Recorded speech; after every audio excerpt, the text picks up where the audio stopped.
have been emailing back and forth a bit this week about another project of his. There are no limits to his talent. He is just an amazing man. And he's doing a video project covering the reactions and the aftermath of the election. And it made me think, as I shared some thoughts with him, I have twice in my life experienced nothing major, but one in Oregon and one when I was living in Greece. And what I remember most is that it took a while for me to trust the ground beneath me again. You know, you suddenly, that ground, that solid foundation that you take for granted, you never know, you know? So you walk for a while, I think, with just a little gently and a little more aware, a little more grateful for the foundation. We are going through a kind of earthquake, I think, in so many areas of our lives. I'm not just talking about the election, but especially the election. And there's no question that things are shifting, and that can feel uncomfortable. We get comfortable with how things are, and when they begin to change, we get uncomfortable. And that discomfort is quite part of the process, and we must realize that nothing out there threatens us. That we are not, there's no chance that we are moving backward in spiritual awareness, moving backward in the love we share. Even though there may be fear of that, it's up to us. It's not up to them. There is no them, there is us. And so that is part of what I wanted to share and focus on this morning. And at the risk of blowing my own horn, I'm going to be using the material that I wrote for Unity's Advent book this season. They asked me, I think I've shared this before, they called me, because I do quite a bit of writing for them, and they called and said, Brendan, we want to cover the 12 days of Christmas, from Christmas Day to Epiphany. And we were thinking, because you're teaching the 12 powers this year, could you write something linking the 12 days of Christmas and the 12 powers? And I said, really? Had never thought of that, but I'll give it a shot. And lo and behold, I found a great deal there to share. And it's been published, and the reaction has just been really delightful. So I'd like to go through it, because we are not coming together for a while. When we come together next, it will nearly be Epiphany. And we will be still on that path of Christmas. Would you mind saying what Epiphany is? Epiphany is the feast that celebrates the arrival of the Magi, the three wise men. They weren't there, despite every crush you've seen around the country, around the city. They weren't there at the birth. They came later, and so the Epiphany symbolizes their arrival to the manger.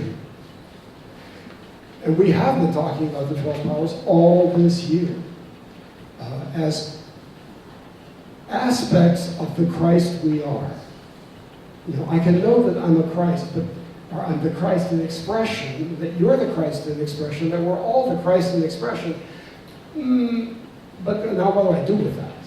You know, that's basically the question that I tried to address in the 12, with the 12 days of Christmas, the gifts that keep coming.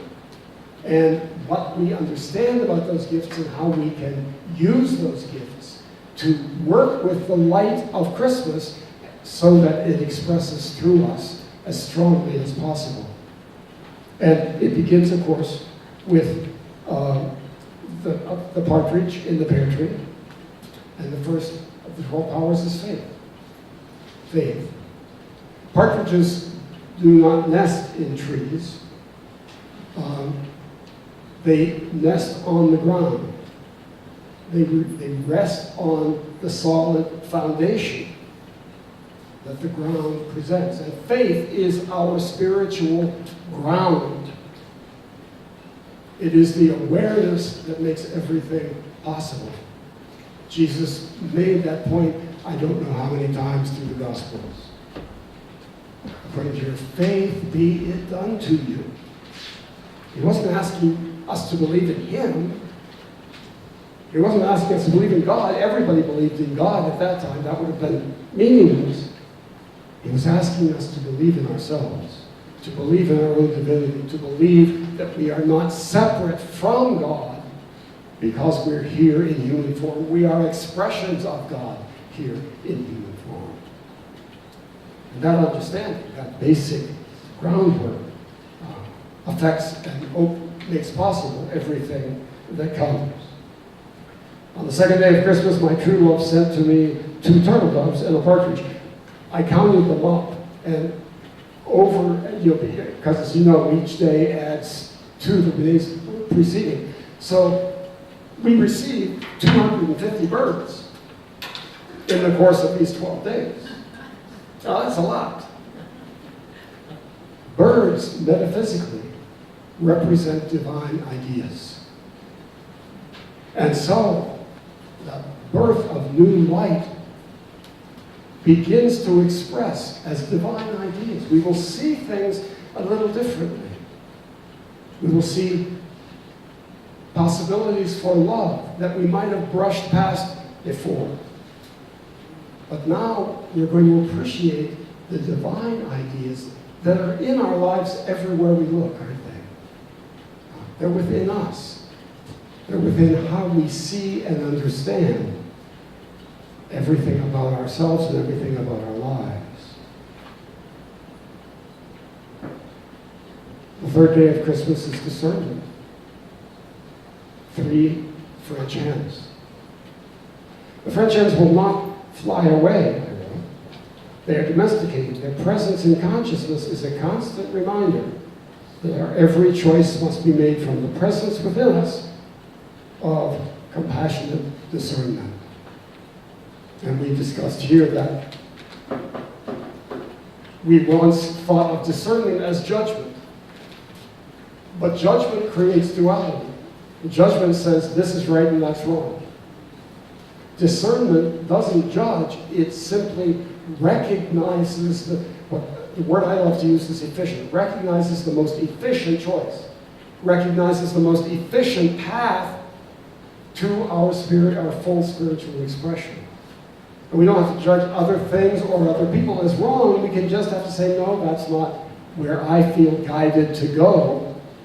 That's not how I feel guided to express the Christ energy I truly am. On the 4th day of Christmas, my true love sent to me 4 calling birds. Well, we're going to need a lot of bird cages by the time this is done. And the 4th power we honor is love. Love is more than a spiritual power. It is the power of spirit. Do you see the difference? Love is the power of spirit. Everything is love. It is the building block. It is the essence. It is the creative energy. It is the juice that allows us to move through life and understand and express our spiritual purpose. And the quote I used for there, I used the Bible quote for each day. But I say to you, love your enemies and pray for those who persecute you. Matthew 5:44. Don't judge. Don't separate yourself. Don't make them bad and you good. Prayer, we just affirmed, is a conscious connection with the power of God. Let that be the source from which we see and love everything.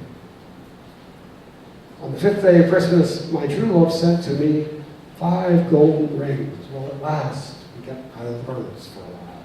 There are more to come, but for a while, we get out of the birds. And the power here is the power of power. The wisdom and power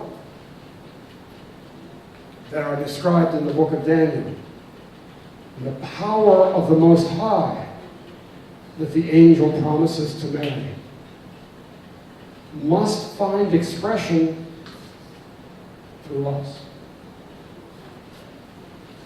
Ours is the power of creation itself, and it is never lacking. We must know that power, embrace it.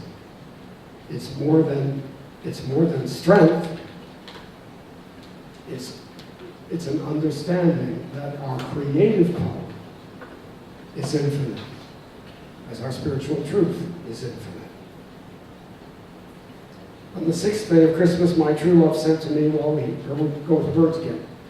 6 geese a laying. At least we can keep these birds outside, I think, don't you? We don't have to bring them in the house with the others, get them really, truly noisy and messy. And this is the power, the wonderful power of imagination. As we expand our focus from the realm of divine ideas to the ways in which these ideas can manifest in our lives. And in the world that we are creating together, choice by choice, moment by moment. And we especially honor, and it's an opportunity today, a beautiful opportunity, to honor those who have chosen to focus on their creative power. Focus to be the cutting edge of creation, using their talents, exploring their talents, deepening their talents, growing their talents. That is what this gift calls us to recognize in others and in ourselves as well.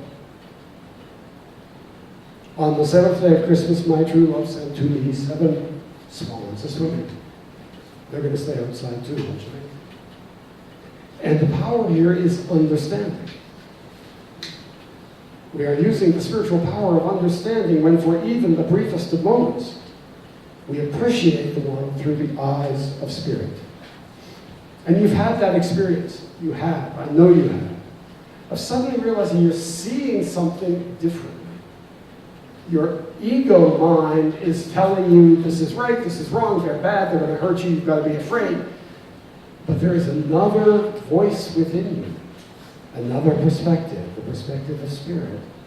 And every once in a while, almost despite ourselves, we sneak past our ego mind to that perception of spirit that allows us to see it's all good expressing, it's all love expressing.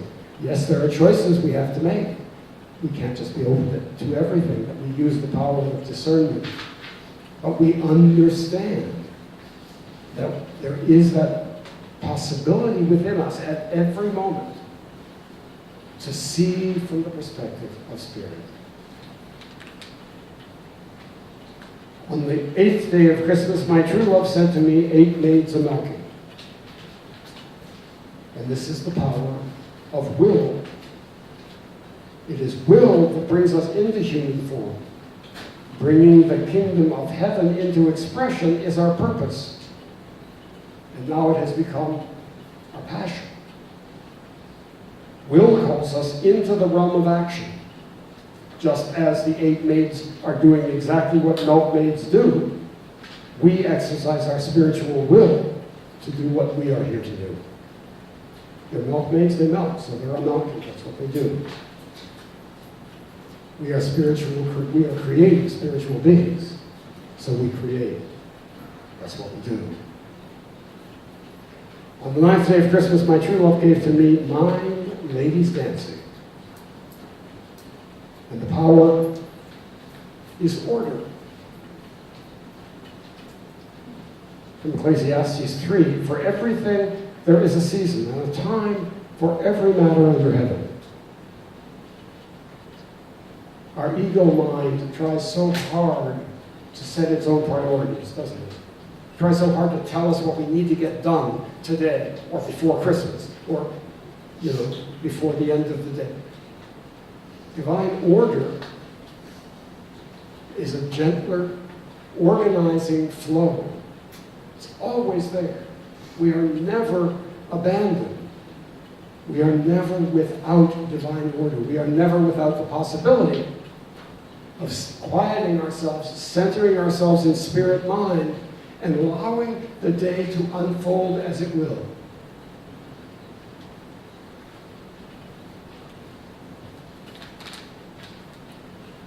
On the 10th day of Christmas, my true love gave to me 10 lords a-leaping. Really getting crowded around here, isn't it? And the power here is zeal. They're leaping. We're called upon to leap. You know, Charles Fillmore said, I fairly sizzle with enthusiasm. That's zeal. I don't just quietly accept who I am. I understand now that I'm here to create. I am here to create the new consciousness that Jesus called the kingdom of heaven. I am here to do that, and I can't do it half-heartedly. I can't do it like, okay, I guess it's my job, I have to do it. Take zeal. I fairly sizzle. I want to be the creator I am here to be. I want to contribute to becoming the creation of the kingdom of heaven. And to do that, I turn to the 11th day. On the 11th day of Christmas, my true love gave to me 11 pipers piping. Now, I am rather notorious in my dislike for bagpipes. In fact, it became a sort of running joke. And when I left my first ministry in Beaverton, Oregon, for my final service, some of my friends who knew how I felt about pipers hired a bagpipe to come down the aisle during my sermon, piping for all he was worth. But they are, even the dissonance that they represent, that dissonance is part of the journey, isn't it? Everything isn't going to be the same. Everything isn't going to sound as pure as one of the notes that the Keeley blows on his trumpet, for example. There will be some dissonance. In Romans, Paul writes, do not lag in zeal. Be ardent in spirit. Serve the Lord. And the Lord is you. The Lord is the Christ of your being. Tepid commitment produces anemic results. The creative process that will bring about the kingdom requires our enthusiastic participation. The 11th day of Christmas is illumination. Not something we like to talk about or think about. It's not something we necessarily consider as a spiritual gift, but boy it is, isn't it? Illumination is the power to leave behind that which no longer serves us. Whatever that may be. An old belief, an old fear, an old understanding that no longer serves me. And it's important to know that we are not victims of those old fears and beliefs. We have perfect control over that through the power of illumination. We simply decide, we make a choice. We choose to make another choice. We choose to see things differently. We choose to release some of the darkness, some of the shadows that have been holding us back, that have been trying their best to express, to get through the light, to distract the light, even to overcome the light. Those fears have to go.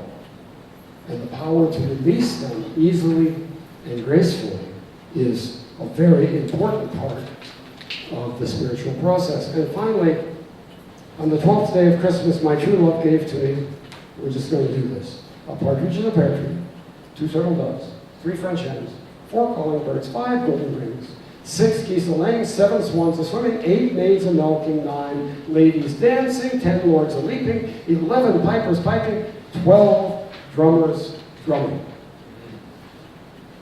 So we've got a house full now, birds and musicians we've got. And lords and ladies leaping on the lawn. So it's quite a Christmas process for us, is it not? But what the 12 drummers are drumming is the very rhythm of life. And life is the 12th power.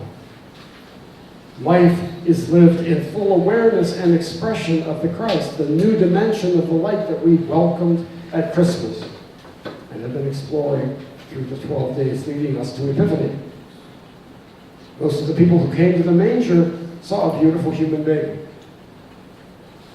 The three wise men saw with spiritual vision an infinite light with the potential to change the world.